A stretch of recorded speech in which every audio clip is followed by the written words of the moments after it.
La nuit était déjà ancienne. Une de ces nuits où le monde semble avoir oublié de respirer. Le ciel s'étendait au-dessus de la terre comme un voile sombre, profond, presque vivant. Les étoiles brillaient faiblement, comme fatiguées d'avoir trop veillé sur les hommes. Et pourtant, quelque chose, cette nuit-là, était différent. Très haut, bien au-delà du regard pressé des passants, une lumière traversa le ciel. Ce n'était pas une étoile comme les autres. Elle ne scintillait pas, elle ne tremblait pas. Elle avançait lentement, avec une détermination silencieuse, comme si elle savait exactement où elle allait. Personne ne cria. Personne ne leva vraiment les yeux. Le monde dormait, ou faisait semblant. Et pourtant, cette nuit-là, le ciel parlait. Peut-être que toi aussi, sans le savoir, tu as déjà vécu une nuit semblable. Une nuit où tout semblait calme, immobile. Mais où quelque chose, très profondément, commençait à naître. Car les plus grands bouleversements ne commencent jamais dans le bruit. Ils naissent dans le silence. À cette époque, la terre de Judée était lourde de fatigue. Une fatigue ancienne, accumulée génération après génération. Les chemins étaient poussiéreux, marqués par le passage des soldats romains, par les pas pressés des marchands, par les silhouettes courbées des hommes qui travaillaient trop et espéraient trop peu. Le pouvoir était visible partout, dans les armes, dans les impôts, dans les regards méfiants. La violence, elle, n'avait pas toujours besoin de frapper. Elle se contentait d'être là, dans l'attente, dans la peur, dans l'obéissance forcée. Les gens parlaient peu de Dieu, mais ils pensaient beaucoup à survivre. Ils priaient parfois, sans trop y croire. Ils attendaient un Messie, sans vraiment l'espérer. Car l'attente prolongée finit par discipliner le cœur à la déception. Le ciel, lui, semblait silencieux depuis longtemps. Dans un village presque oublié, vivait une jeune femme nommée Marie. Elle n'était ni célèbre, ni puissante. Son nom ne résonnait dans aucune assemblée. Elle appartenait à ce peuple invisible que l'histoire traverse sans s'arrêter. Marie connaissait le silence. Elle connaissait la discipline des jours simples. Se lever, marcher, aider, se taire. Elle ne cherchait pas à comprendre le monde. Elle l'acceptait comme on accepte la nuit après le jour. Et pourtant, au plus profond d'elle-même, quelque chose veillait. Ce soir-là, alors que le vent caressait doucement les murs de pierre, Marie sentit une présence. Pas une peur, pas une voix violente, mais une paix étrange, presque trop vaste pour son cœur. Le temps sembla ralentir. Et dans ce silence suspendu, une parole naquit. Une parole qui ne forçait rien. Une parole qui attendait un consentement. Ailleurs, dans un autre coin du monde, Joseph dormait. Un sommeil lourd, traversé de doutes et de responsabilités. Joseph était un homme de bois et de gestes précis. Un homme de discipline. Un homme qui construisait sans faire de bruit. Il n'avait pas rêvé de grandeur. Il rêvait seulement de stabilité, de paix, d'une vie droite. Mais la vie, parfois, demande plus que la droiture. Dans son sommeil, une lumière douce traversa son esprit. Pas comme une menace, pas comme un ordre, mais comme une invitation à la confiance. Joseph se réveilla avec un cœur alourdi, et pourtant apaisé. Il comprit sans tout comprendre. Et parfois, comprendre moins est la plus grande sagesse. Pendant ce temps, l'étoile continuait sa route. Elle traversait le ciel avec patience. Elle reliait des cœurs qui ne se connaissaient pas encore. Elle dessinait une relation invisible entre le ciel et la terre. Elle annonçait une naissance. Mais pas seulement celle d'un enfant. Elle annonçait la naissance d'une autre manière d'exister. Le monde, lui, continuait. Les soldats marchaient. Les portes se fermaient. Les puissants comptaient. Les faibles obéissaient. Personne ne savait encore que la nuit allait devenir mémoire. Que le silence allait devenir message. Que la fragilité allait devenir force. Et tandis que tu écoutes ces mots, lentement, calmement, peut-être peux-tu laisser ton esprit s'apaiser. Car cette histoire ne demande rien. Elle ne presse pas. Elle avance doucement, comme une étoile dans la nuit. L'étoile avançait toujours. Invisible pour la plupart des regards, elle poursuivait sa traversée du ciel comme une pensée lente, patiente, fidèle à sa trajectoire. Elle ne pressait rien. Elle ne forçait personne. Elle se contentait d'être là. Et parfois, c'est suffisant. Le décret tomba comme tombent toujours les décisions des puissants, sans émotion. Chacun devait retourner dans la ville de ses origines pour être recensé. Un ordre sec, administratif, indifférent à la fatigue des corps et au battement des cœurs. Joseph comprit immédiatement ce que cela signifiait. Le voyage serait long. Le chemin serait rude. Et Marie portait déjà en elle un mystère trop grand pour être expliqué. Ils ne protestèrent pas, non par faiblesse, mais par cette discipline silencieuse que connaissent ceux qui ont appris à marcher avec le réel. Il y a une forme de sagesse dans l'acceptation. Non pas celle qui renonce, mais celle qui avance malgré tout. Le matin du départ, l'air était frais. La lumière encore hésitante. Le monde semblait à peine réveillé. Joseph chargea l'âne lentement, avec soin. Chaque geste était mesuré. Il savait que la route demanderait patience et endurance. Marie monta doucement. Son regard se posa un instant sur le village qu'elle quittait. Elle ne savait pas quand elle reviendrait. Elle ne savait pas si elle reviendrait. Et pourtant, aucune peur ne dominait son cœur. Seulement une gravité douce. Une attention profonde à chaque instant. Le chemin s'étendait devant eux, long ruban de poussière et de pierre. À chaque pas, le monde se rappelait à eux. La fatigue, la soif, le poids du silence. Les journées étaient lentes. Le soleil montait, brûlant les épaules, puis redescendait sans jamais vraiment apaiser. La nuit, le froid s'invitait sans prévenir. Joseph marchait souvent devant. Marie suivait, bercée par le rythme régulier de l'âne. Ils parlaient peu, mais leur silence était habité. Il existe des silences qui séparent, et d'autres qui unissent. Le leur appartenait à la seconde catégorie. Parfois, Marie levait les yeux vers le ciel. Elle ne voyait pas toujours l'étoile. Elle apparaissait, puis disparaissait, comme un rappel discret. La foi ressemble souvent à cela. Une présence intermittente. Un signe qui ne s'impose jamais. Et pourtant, même absente, l'étoile continuait d'exister. Ils croisèrent d'autres voyageurs. Des familles fatiguées. Des hommes pressés. Des femmes inquiètes. Chacun portait son propre poids. Chacun avançait pour obéir. La violence du monde n'était pas toujours visible. Elle se glissait dans l'obligation, dans l'indifférence, dans l'absence de choix. Joseph le sentait. Il protégeait Marie du regard quand il le pouvait. Il ajustait le rythme. Il veillait. La complicité n'a pas toujours besoin de mots. Elle se construit dans l'attention. La nuit, quand il s'arrêtait enfin, le silence devenait plus profond. Les sons s'éloignaient. Le monde semblait suspendu. Joseph préparait un feu discret.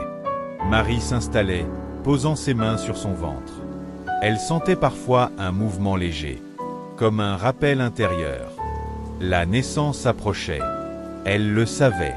Son corps le savait. Mais l'esprit, lui, restait calme. Une nuit, alors que le feu s'éteignait lentement, l'étoile réapparut.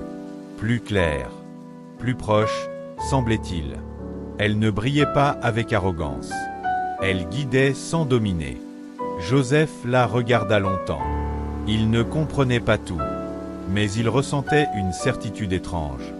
Il n'était pas seul. Le chemin devenait plus difficile à mesure qu'ils approchaient de Bethléem.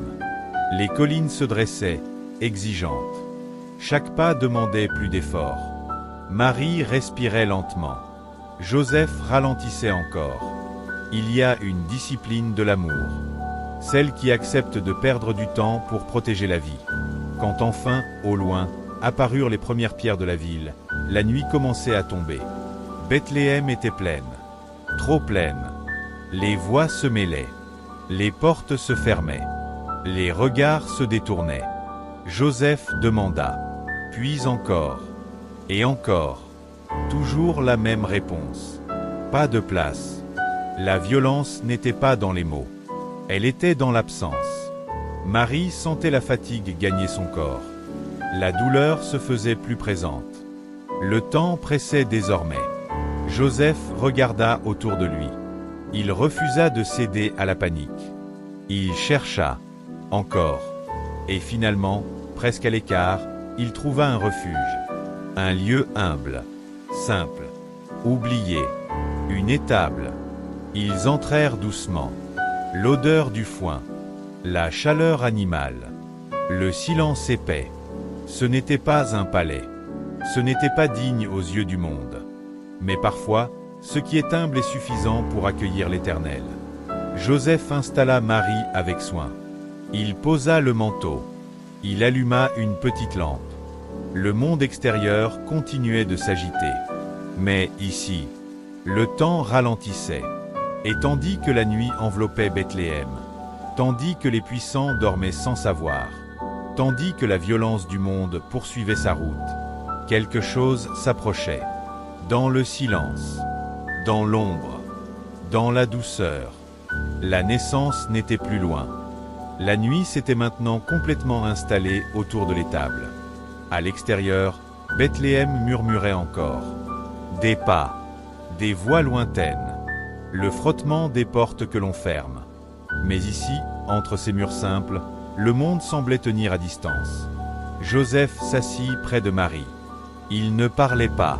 Il observait chaque respiration, chaque frémissement, chaque silence. Il savait que certains moments n'ont pas besoin de mots. Ils demandent seulement une présence. Marie ferma les yeux. La douleur montait doucement, comme une vague lente et profonde. Elle ne luttait pas contre elle. Elle l'accueillait. La naissance n'est jamais violente quand on l'écoute. Elle est exigeante. Elle est totale. Elle demande tout, sans jamais expliquer pourquoi. Le temps se dilata. Chaque instant semblait durer plus longtemps que le précédent, comme si l'univers lui-même ralentissait pour observer. Joseph humidifia un tissu. Il ajusta la lumière. Il pria sans formuler de phrase. La discipline de l'amour, parfois, consiste à rester debout quand on ne peut rien faire de plus. Marie respirait, lentement, profondément. Elle pensait à peu de choses. Son esprit était calme. Elle n'anticipait pas. Elle ne craignait pas. Elle était là, entièrement. À cet instant précis, quelque chose changea. Pas dans le bruit, pas dans la lumière, mais dans la texture même du silence. L'air semblait plus dense, plus attentif, comme si le monde retenait son souffle. Et puis, dans cette nuit ordinaire, dans cette étable ignorée, dans cette pauvreté que personne ne remarquait, un enfant naquit. Il n'y eut pas de cri triomphant, pas de fanfare céleste, juste un souffle nouveau, fragile, vivant. Joseph sentit son cœur se serrer, non de peur, mais d'une émotion trop vaste pour être contenue. Marie ouvrit les yeux. Elle regarda l'enfant. Longtemps. Elle ne cherchait pas à comprendre. Elle reconnaissait. Le nouveau-né pleura doucement. Un son simple, humain. Le ciel ne s'ouvrit pas. Les murs ne tremblèrent pas. Et pourtant, rien ne serait plus jamais pareil. Joseph enveloppa l'enfant avec soin. Ses gestes étaient lents, presque cérémonieux. Il avait travaillé le bois toute sa vie. Mais jamais il n'avait tenu quelque chose d'aussi précieux. Marie tendit les bras. Elle accueillit l'enfant contre elle. La complicité entre eux était immédiate, silencieuse, naturelle. La relation venait de naître, non seulement entre une mère et son fils, mais entre le ciel et la terre. L'étoile, dehors, brillait plus clairement maintenant. Elle semblait s'être arrêtée, comme si sa route avait trouvé son terme. Elle n'éclairait pas la ville. Elle ne cherchait pas à être vue. Elle veillait. Le monde, pourtant, continuait. Dans les palais, les puissants dormaient. Dans les rues, les gardes montaient la garde. La violence de l'histoire poursuivait son cours, indifférente à cette naissance. Mais quelque chose s'était glissé dans le tissu du temps. Une fragilité nouvelle. Une force inattendue. Joseph observa l'enfant. Il pensa à l'avenir, au danger, à la peur qui rôde toujours autour de ce qui est pur. Il savait que la discipline serait nécessaire, que la vigilance serait constante. L'amour véritable protège. Il n'idéalise pas. Marie, elle, berçait doucement. Elle murmurait sans parole. Elle respirait au rythme de l'enfant. Elle savait que cette naissance n'était pas une fin, mais un commencement. La nuit avançait. Le feu s'était presque éteint. Les animaux dormaient. Et dans cette obscurité paisible, le monde venait de recevoir quelque chose qu'il ne saurait reconnaître que bien plus tard. Si tu écoutes encore, si ton esprit est encore éveillé, tu peux peut-être sentir cette paix lente s'installer. Car certaines histoires ne cherchent pas à impressionner. Elles cherchent à apaiser. Et celle-ci vient à peine de commencer. Tandis que l'enfant dormait contre le cœur de sa mère. Tandis que Joseph veillait sans bruit. La nuit poursuivait son œuvre. À l'extérieur de la ville, loin des murs et des portes fermées, des hommes étaient éveillés. Des bergers. Ils connaissaient la nuit mieux que quiconque. Ils connaissaient le froid qui s'installe lentement. Le silence qui n'est jamais complet. Les bruits lointains qui demandent vigilance. Leur vie était faite de discipline et d'attente. De nuits longues. De gestes répétés. Ils n'étaient pas considérés comme importants. On les laissait à l'écart. Mais ils savaient observer. Cette nuit-là, quelque chose troubla leur routine. La lumière changea. Ce n'était pas brutal. Ce n'était pas violent. C'était différent. Le ciel sembla s'ouvrir doucement, comme un rideau que l'on écarte sans bruit. Une clarté enveloppa les collines. Pas une lumière qui aveugle. Une lumière qui rassure. Les bergers se levèrent lentement. Leur cœur battait plus fort. Mais aucune peur ne s'imposa. Ils sentaient que ce qu'ils vivaient n'était pas une menace. Une voix résonna. Calme. Posée. Elle ne criait pas. Elle ne commandait pas. Elle annonçait. Une naissance. Une joie. Un signe simple. Un enfant. Dans une mangeoire. Rien de grandiose. Rien de spectaculaire. Juste assez pour être reconnu par ceux qui savent regarder. Les bergers se regardèrent. Ils n'avaient pas besoin de débattre. Ils n'avaient pas besoin de preuves. Il y a des moments où la certitude précède la compréhension. Ils laissèrent les troupeaux sous la garde de la nuit. Ils prirent la route. Leurs pas étaient rapides mais calmes, comme guidés de l'intérieur. La ville dormait toujours. Les rues étaient silencieuses. Les maisons fermées. La violence du monde sommeillait, sans savoir que quelque chose lui échappait. Les bergers marchaient. Ils suivaient une intuition plus qu'un chemin. Et bientôt, ils virent la lumière. Une lueur faible, humble. Ils s'approchèrent doucement. Ils ne voulaient pas troubler. Ils entrèrent. L'odeur du foin, la chaleur, le silence. Ils virent l'enfant. Et tout s'apaisa. Joseph les observa. Il ne posa pas de questions. Il comprit. Marie leva les yeux. Elle sourit. Les bergers s'agenouillèrent. Non par obligation, mais par reconnaissance. Ils ne comprenaient pas tout. Ils n'avaient pas de mots savants. Mais ils savaient. L'enfant dormait. Fragile. Paisible. Le monde continuait d'ignorer cette présence. Mais eux, ils avaient vu. Ils repartirent plus tard. Sans bruit. Le cœur léger. Ils parlaient peu. Mais leur marche était différente. Ils avaient été témoins. La nuit reprit sa place. Le silence se referma doucement. Joseph reprit sa veille. Marie serra l'enfant. Et l'étoile continuait de briller. Si ton esprit commence à s'alourdir, si tes pensées ralentissent, c'est normal. Cette histoire est faite pour cela, pour accompagner le passage, entre la veille et le sommeil, bien au-delà des collines de Judée, bien avant que les bergers ne prennent la route. D'autres hommes avaient levé les yeux vers le ciel. Ils venaient de loin, de terres où le sable est différent, où les nuits sont plus vastes encore. On les appelait les mages. des hommes de patience, des hommes d'observation. Ils ne parlaient pas vite. Ils n'agissaient jamais dans la précipitation. Ils savaient que le ciel ne ment pas, mais qu'il ne se révèle qu'à ceux qui savent attendre. La nuit où l'étoile apparut, ils comprirent immédiatement que ce qu'ils voyaient n'était pas ordinaire.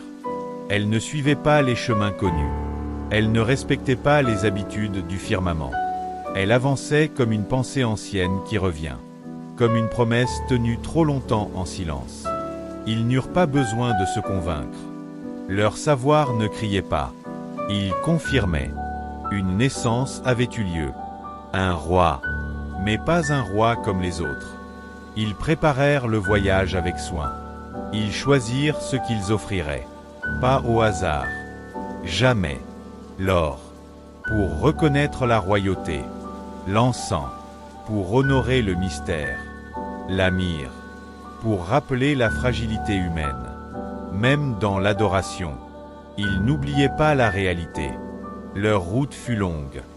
Les jours passaient. Les nuits se succédaient. Parfois, l'étoile semblait disparaître. Parfois, elle revenait plus vive. Ils poursuivaient malgré tout. La discipline de ceux qui cherchent n'est pas faite d'excitation, mais de fidélité. Lorsqu'ils arrivèrent enfin à Jérusalem, le contraste fut brutal. La ville était bruyante, agitée. Les palais étaient éclairés, les gardes nombreux. Ils demandèrent simplement « Où est l'enfant qui vient de naître ?» La question troubla. Hérode entendit parler d'eux. Un homme inquiet, un homme qui confondait pouvoir et sécurité. La naissance d'un roi, même invisible, était pour lui une menace. Il sourit, il posa des questions. Il dissimula sa peur sous une fausse curiosité. La violence ne se montre pas toujours. Parfois, elle calcule. Les mages sortirent du palais avec un malaise silencieux. Ils avaient reconnu l'ombre. Ils levèrent les yeux. L'étoile était là de nouveau, plus claire, plus proche. Ils reprirent la route, laissant derrière eux les murs et les intrigues. Lorsqu'ils arrivèrent à Bethléem, la nuit était douce. L'étoile s'arrêta, comme si elle avait enfin trouvé le lieu pour lequel elle avait existé. Ils entrèrent. Ils virent l'enfant. Ils ne furent ni surpris, ni déçus. Ils comprirent immédiatement que la grandeur n'était pas dans l'apparence. Ils s'inclinèrent. Ils offrirent leurs présents, sans bruit, sans discours. Marie observa ces hommes venus de si loin. Elle ne posa pas de questions. Joseph ressentit un frisson. Il comprit que le monde, déjà, s'approchait. L'enfant dormait, indifférent aux honneurs, paisible. Les mages repartirent autrement. Ils ne prirent pas le même chemin, avertis dans leur sommeil. Ils obéirent, car même les sages savent écouter quand le silence parle. La nuit se referma doucement, et quelque part, dans l'ombre, une inquiétude grandissait. Si tu sens ton esprit ralentir encore, si les images deviennent plus floues, laisse-les faire. L'histoire continue, même quand on s'endort. Dans les palais, le sommeil d'Hérode fut troublé. Il se tourna. Il se retourna encore. Les murs étaient épais, les gardes nombreux. Et pourtant, une inquiétude persistait. La peur ne dort jamais vraiment. Elle veille. Elle calcule. Un enfant venait de naître. Un enfant dont personne ne connaissait le visage. Un enfant dont personne ne pouvait mesurer la force. Et cela suffisait à troubler un roi. Les mages ne revinrent pas. Le silence qu'ils laissèrent derrière eux était plus parlant que leurs paroles. Hérode comprit. Son regard se durcit. Son esprit se ferma. La violence, quand elle naît de la peur, ne réfléchit pas longtemps. Elle frappe large. Elle frappe aveugle. Pendant ce temps, loin des palais, dans l'étable redevenue presque invisible, Joseph dormait. Un sommeil léger. Un sommeil de veilleur. Et dans ce sommeil, une voix se fit entendre. Elle ne cria pas. Elle avertit. Un danger approchait. La nuit ne serait plus seulement paisible. Il fallait partir. Sans attendre. Sans expliquer. Joseph se réveilla brusquement. Son cœur battait fort. Mais son esprit était clair. Il regarda Marie. Il regarda l'enfant. Il n'hésita pas. La discipline de l'amour, parfois, consiste à quitter sans comprendre. Ils préparèrent peu de choses. Juste l'essentiel. Le manteau, l'enfant, la route. La nuit les enveloppait encore. Complices. Ils sortirent sans bruit. Bethléem dormait toujours. Le chemin vers l'Égypte était long. Inconnu. Mais Joseph avançait. Pas après pas. Marie tenait l'enfant contre elle. Elle sentait sa chaleur. Elle respirait lentement. L'enfant dormait. La fragilité avançait dans l'ombre. Protégée par l'obscurité. Derrière eux, la violence se déployait. Pas décrite. Pas montrée. Elle n'avait pas besoin de détails. L'histoire humaine en portait déjà assez. La route nocturne était silencieuse. Les étoiles veillaient. L'étoile, elle, n'était plus visible. Elle avait accompli sa tâche. Désormais, c'était aux hommes de marcher. Joseph marchait. Il sentait la fatigue. Il sentait la peur. Mais il sentait surtout une responsabilité plus grande que lui.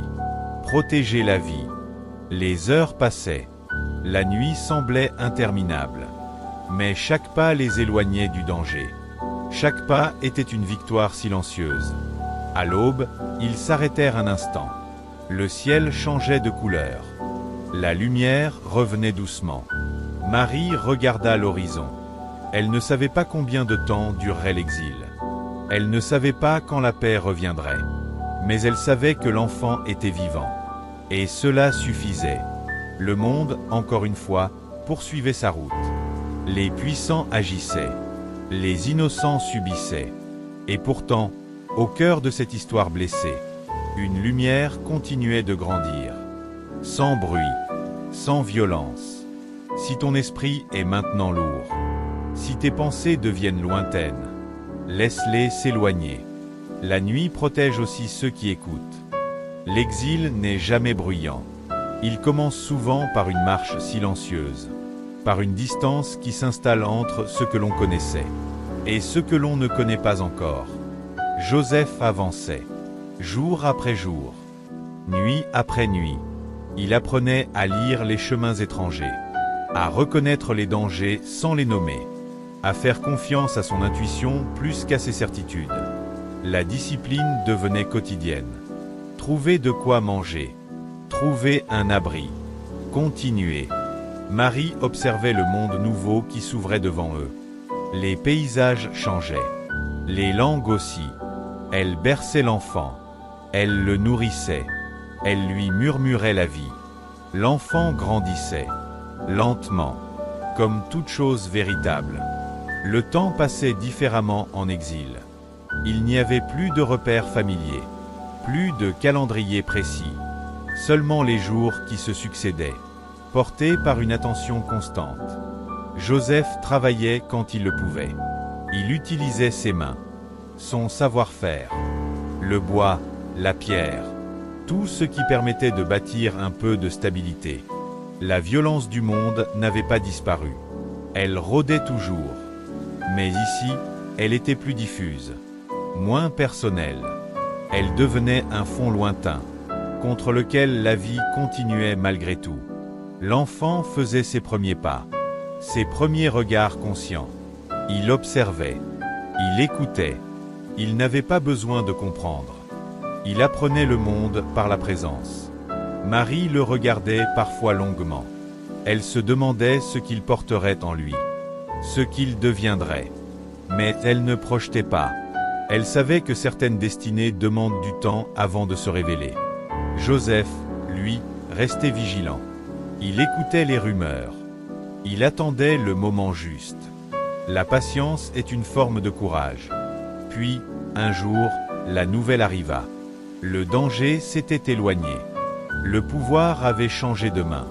La peur, pour un temps, s'était déplacée ailleurs. Il pouvait rentrer. Le retour fut aussi silencieux que le départ. Pas de célébration, pas de reconnaissance.